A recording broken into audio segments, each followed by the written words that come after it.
Hi again, guys. This is Ivan, and this time I want to introduce Denise. I'm an inexperienced user, so I've been using these just for a couple of weeks. He's been using the rings for several months, so I want him to show you some of the basic tricks and maybe some of the more complicated ones that you can achieve later on. Hi guys. So the first trick is one of the most basic ones. It's called the figure eight. What you do is you put one ring on the index finger and another one on the ring finger. You leave one ring free and then you use your thumb to spin it around. Then you split and spin it around with the thumb again. And that is the basic part of the trick.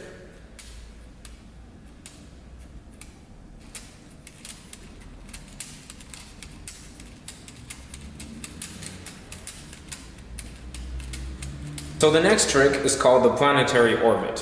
What you do is you separate one of the rings so it's free and you spin it either on the index finger or on the ring finger. And the goal is to make as many spins as possible while you keep the momentum going. So one of the tricks that we're going to do next is a very basic one. It's called the magnetic split. You leave two rings free and you connect one ring up to the index finger. And you just use your thumb to split them, and you can see how the magnets make them spin around and connect on the other side. You can do this in almost any situation, in your pocket, on the street, anywhere. So the next trick is another simple one. It's called the Katana. You connect the rings into a chain, and you spin them around, and try not to lose the shape that they have.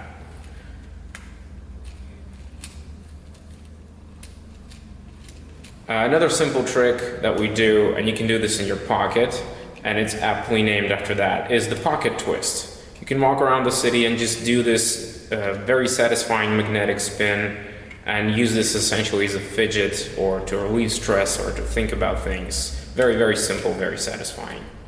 Another variation of the pocket twist is that you can rotate the middle ring using two fingers instead of the top ring.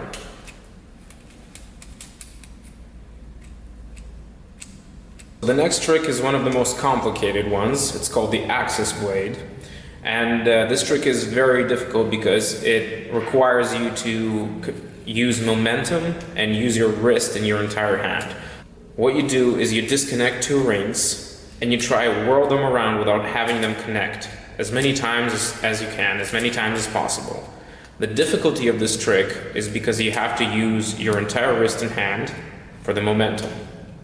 You can think of your own variations and tricks. Essentially, the possibilities are endless.